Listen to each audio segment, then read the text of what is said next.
It was an important day in the yard. Everyone was busy and excited, making notes and taking photographs. A special visitor had arrived and was now the centre of attention. "Who's that?" whispered Thomas to Duck. "That," said Duck proudly, "is a celebrity." "Oh, what?" asked Percy. "A celebrity is a very famous engine," replied Duck. "Driver says we can talk to him soon." "Oh," said Thomas, "he's probably too famous to even notice us." Just then, Gordon arrived. "Pah," said Gordon. "Who cares? A lot of fuss about nothing, if you ask me." And he steamed away. Later that night, the engines found that the visitor wasn't conceited at all. He enjoyed talking to the other engines till long after the stars came out. He left early next morning. "Good riddance," Gordon grumbled, chattering all night. "Who is he, anyway?" "Doc told you," said Thomas. "He's famous." "As famous as me," huffed Gordon. "Nonsense." "He's famouser than you," replied Thomas. "He went 100 miles an hour before you were thought of." "So he says," snorted Gordon. "But I didn't like his looks. He's got no dome. Never trust domeless engines. They're not respectable. I never boast, but I'd say that 100 miles an hour would be easy for me." Duck took some trucks to Edward's station. "Hello," called Edward. "That famous engine came through this morning. He whistled to me. Wasn't he kind?" "He's the finest engine in the world," replied Duck.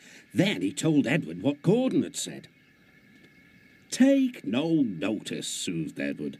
"He's just jealous. Look, he's coming now." Gordon's wheels pounded the rails. "He did it, I'll do it. He did it, I'll do it." Gordon's train rocketed past and was gone. "He'll knock himself to bits," chuckled Duck.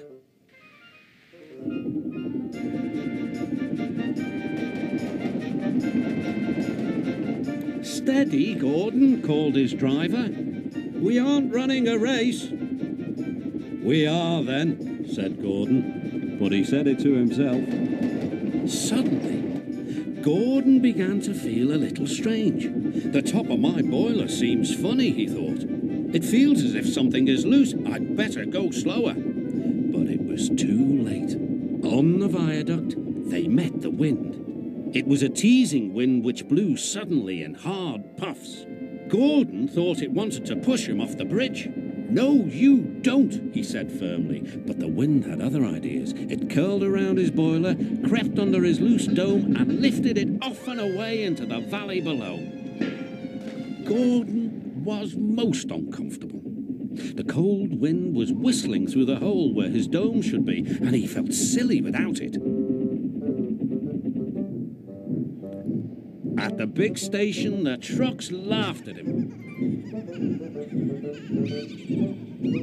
Gordon tried to whisk them away, but they crowded round no matter what he did.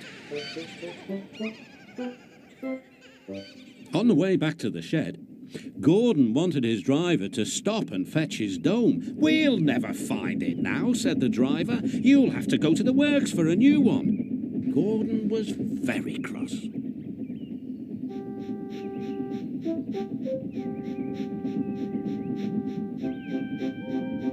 "I hope the shed is empty tonight," he huffed to himself. But all the engines were there waiting.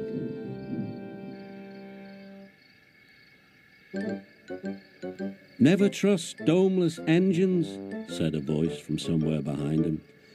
"They aren't respectable."